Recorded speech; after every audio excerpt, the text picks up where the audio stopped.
ഈ പെരുന്നാൾ കാലം ആഘോഷമാക്കാൻ VTS മാൾ ഒരുങ്ങിക്കഴിഞ്ഞു. ആഘോഷങ്ങൾക്ക് ചാരുത നൽകാൻ വർണ്ണ വസ്ത്രങ്ങളുടെയും ഫാൻസി ആൻഡ് ഫുട്വെയറിന്റെയും മനോഹരമായ കളക്ഷൻസ് ഞങ്ങൾ ഒരുക്കിയിരിക്കുന്നു. കുടുംബത്തോടൊപ്പം ഈ പെരുന്നാൾ പർച്ചേസിംഗ് VTS വെഡിംഗ് സെന്ററിൽ നിന്നും. കരുളായി കൂറ്റമ്പാറയിൽ ചായ ചോദിച്ചിട്ട് കിട്ടാത്തതിന് ഭർത്തൃമാതാവ് മരുമകളെ വെട്ടിക്കൊന്നു. കൂറ്റമ്പാറ സ്വദേശി രജിതയാണ് മരിച്ചത്.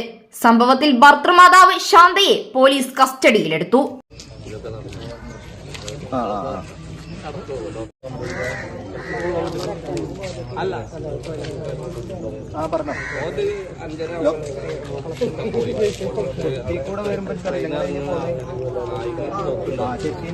ഇന്ന് രാവിലെയാണ് സംഭവം. രജിതയെ തുടർച്ചയായിട്ട് വെട്ടുകത്തിക്കൊണ്ട് ആക്രമിക്കുകയായിരുന്നു ശാന്ത.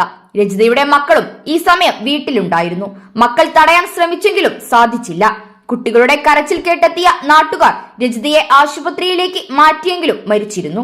ചായ കിട്ടാത്തതിലുള്ള പ്രകോപനമാണ് കൊലപാതകത്തിന് പിന്നിലെന്ന് ശാന്ത പോലീസിനോട് പറഞ്ഞു. കേസിൽ ശാന്തയെ ചോദ്യം ചെയ്തു വരികയാണ്. രജിതയുടെ മൃതദേഹം നിലമ്പൂർ ജില്ലാ ആശുപത്രിയിൽ മാറ്റി.